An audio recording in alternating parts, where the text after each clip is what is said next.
reka mbahe ikaze nanone kuri uyu muyoboro wa Wazize Official Rwanda, aho dufatanya cyangwa tubafasha gusobanukirwa cyangwa kuzamura imyumvire ibijyanye n'amategeko cyangwa se n'amategeko muri rusange, cyane cyane ayo duhura nayo mu buzima bwa buri munsi,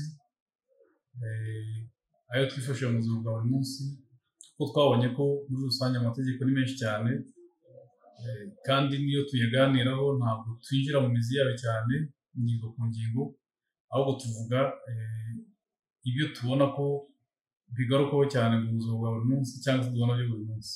Uyu munsi rero tugiye kuganira ariko nifashishije ikibazo nabajwe n'umukunzi wacu cyerekeranye n'imikorere ya komite z'abunzi cyangwa se imikorere y'abunzi.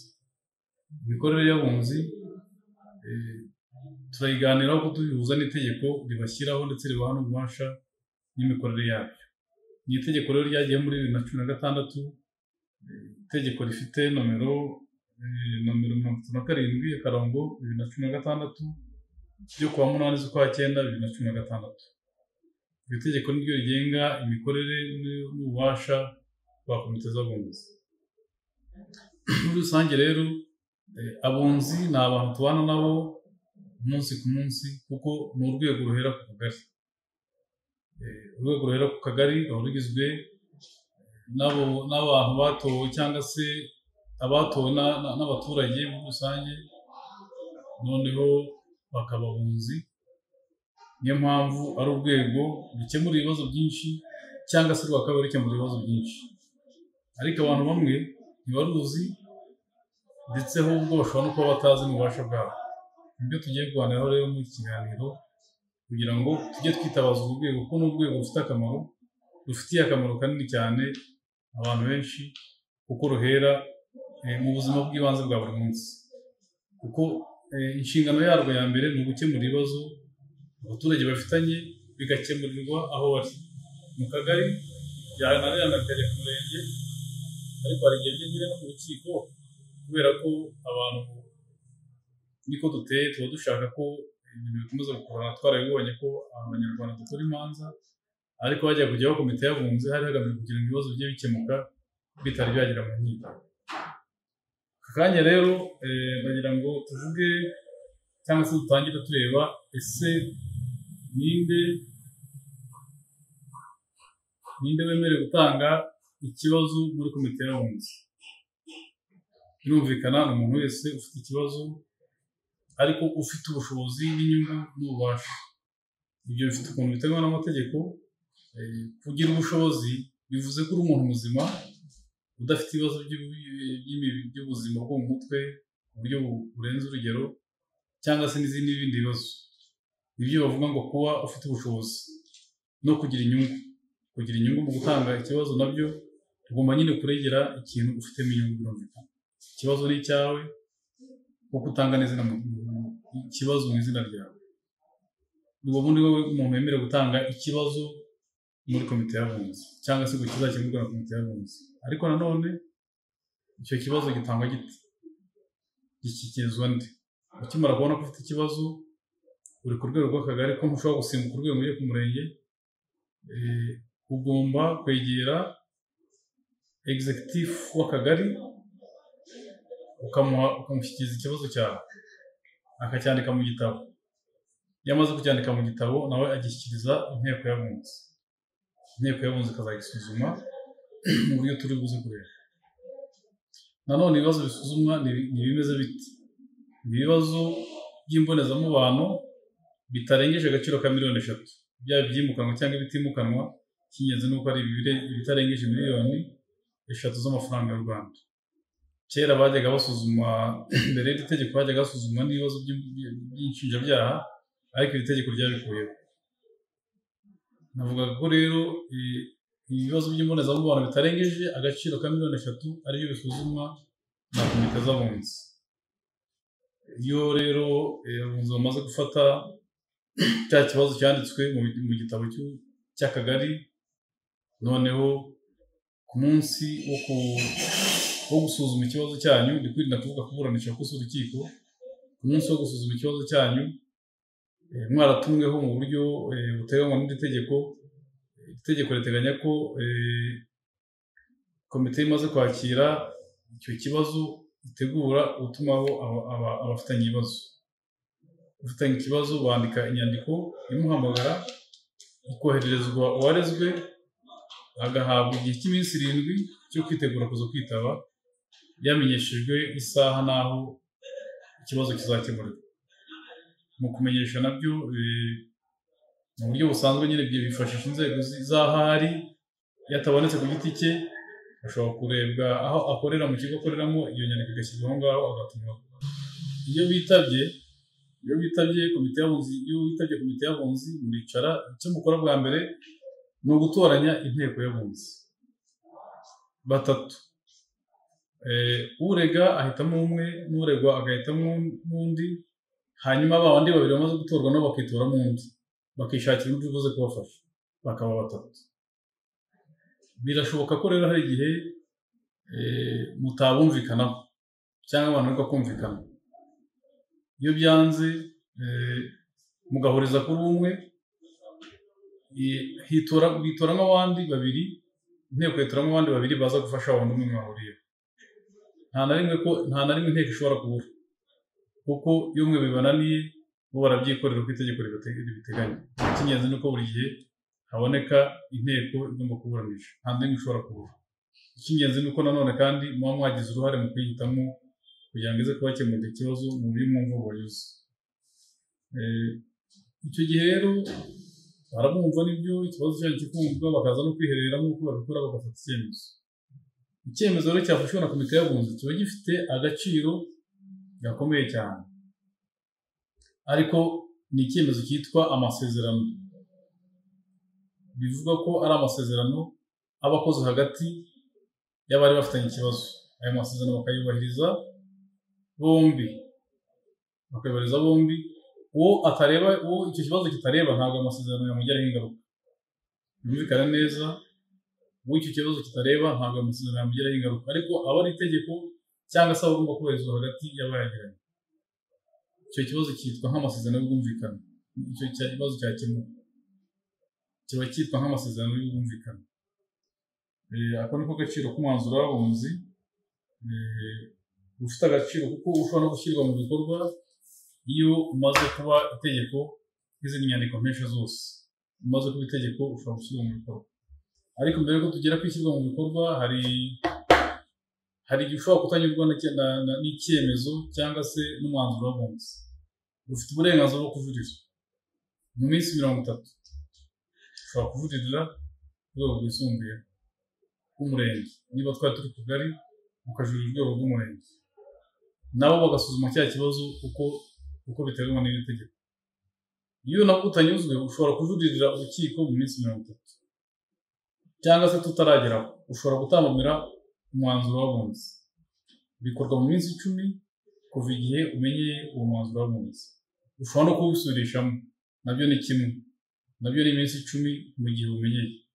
Utambamira umwanzuro w'abunzi ni wa muntu ufitemo inyungu mu kibazo cyasuzumwe, ariko utarabaye umuburanyi, utarigeze utumirwa mu gihe baburanaga, utarabaye umuburanyi, ariko akaba afitemo inyungu cyangwa akaba abona inyungu ze zarabangamiwe. Ibyo bikorwa ku rwego rw'ibanze rw'akagari. Ndumva rero iyo izo nzira zose zirangiye, abasigaye kujya ku rwego rw'umurenge ukaba wajurira cyangwa se ukajurira urukiko mu rukiko rw'ibanze. Ni naho urubanza rwahereye mu bunzi rugarukira ku rwego rw'urukiko rw'ibanze ruherereyemo mu ifasi y'aho abunzi bakemuriye ikibazo. Iyo rero ibyo byose birangiye, haba hasigaye, hashobora no kuba kandi harabayemo amakosa, wenda mu mwanzuro w'abunzi bafashe bakaba barasizemo amakosa, hari ibyo batasobanuye neza, cyangwa se harabayeho kwibeshya mu buryo wenda bwo kwandika. Iri tegeko ritanga umucyo ufite ikibazo cy'uko abona ko umwanzuro we utakoze neza, ariko bitagamije kugira ngo hagire ikindi cyemezo gifatwa, ahubwo ari ugukosora tuvuge niba ari amazina yanditswe nabi ashobora gusohoka, biroroshye. Niba ari ibitasobanuwe neza kugira ngo byumvikane kurushaho, urugero bikunda kugaragara mu gihe hasuzumwa ibibazo by'imirimo, ugasanga banditse ngo umurima uherereye aha n'aha, ariko ntibavuge ibiranga uwo murima. Mu by'ukuri abunzi baba bageze aho umurima uherereye cyangwa se ikibazo aho giherereye, ariko bakibagirwa gushyiramo cyangwa kugaragaza inimero cyangwa ibiranga umurima bindi byihariye, cyane cyane nka UPI. Icyo gihe nyiri ikibazo ashobora gusaba ko umwanzuro w'abunzi usobanurwa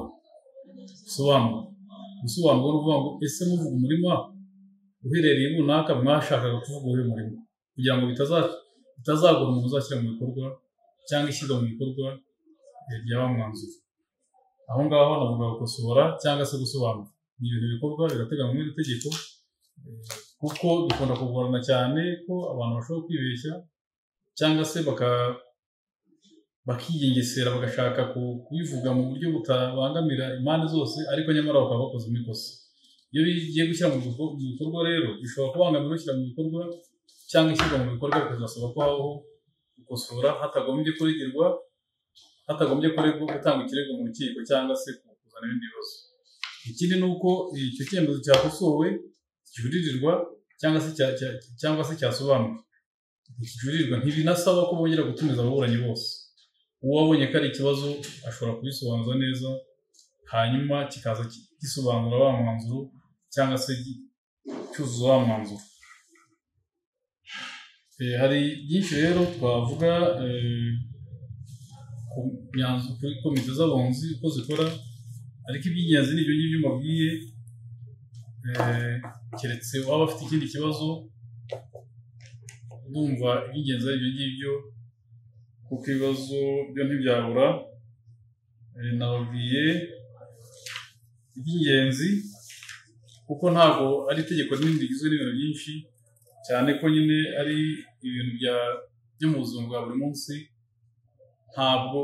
Ntabwo itegeko ryashatse kugira ibintu bikomeye cyane, kuko abunzi ntabwo ari urukiko ruzamo abanyamategeko, abavoka, abaki bose. Ni uburyo bwo gukemura ibibazo ku rwego rw'umuturage bitagombye kujya hejuru cyangwa se rwa gihanga cyane, kuko hakoreshwamo ukuri kuri aho ngaho. Abakeneye kumenyekana ukuri kw'ibyabaye byabereye aho ngaho abantu bari ku rwego rw'akagari, abari abatangabuhamya bazi ibyo bintu byabaye. Biragoye cyane rero ko ku rwego rw'abunzi hazamo ikintu cyo kuriganya cyane. Hari abibaza niba mu gihe hari gukemura ikibazo cy'abunzi hashobora kuzamo umwavoka. Ni ikintu bashobora kwibaza, ariko ndagira ngo mbabwire ko iri tegeko uko ryabiteganije, ntabwo umwavoka ashobora kuzamo nk'uhagarariye uburana, ahubwo ashobora kuza agira inama uburana ariko atamuhagarariye. Kuba wakicana akamubwira ati uvuge ibi, ugire gutya, wisobanure mu buryo, ibyo biremewe nta kibazo. Ariko ntashobora kuza yambaye ya myenda ye nk'umwavoka ngo ahagarare imbere avuge ko ahagarariye umuntu. Ntabwo byemewe, ntabwo iri tegeko ryabyemeye. Hashobora no kuza kandi usemura, tuvuge ko warezwe n'umunyamahanga, ashobora kuza usemura agahagarara imbere y'inteko y'abunzi agasemura ibyo urega cyangwa uregwa ari gusobanura. Ibyo nabyo iri tegeko ryarabiteganije. Nashaka rero gushyira umucyo ku icyo kintu, aho abantu bashobora gutekereza ko hashobora kuzamo umwavoka. Ntabwo umwavoka ashobora kuza mu nteko y'abunzi nk'umunyamategeko uhagarariye urega cyangwa uregwa, ahubwo ashobora kuba ari kumwe n'uwarezwe amugira inama ariko atamuhagarariye cyangwa amufashe gusobanura. Ndumva ari ikintu nibagiye kubabwira.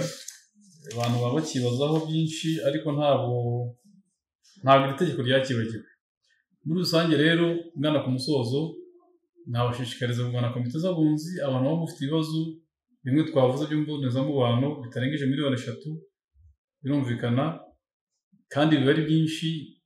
Aho kugira ngo ujye mu rukiko, wakegera abunzi, ibibazo bikemurwa vuba ko kuva cyakiriwe n'umuyobozi wo ku rwego rw'akagari cyangwa w'umurenge, kigomba gukemuka mu gihe kitarenze ukwezi kumwe.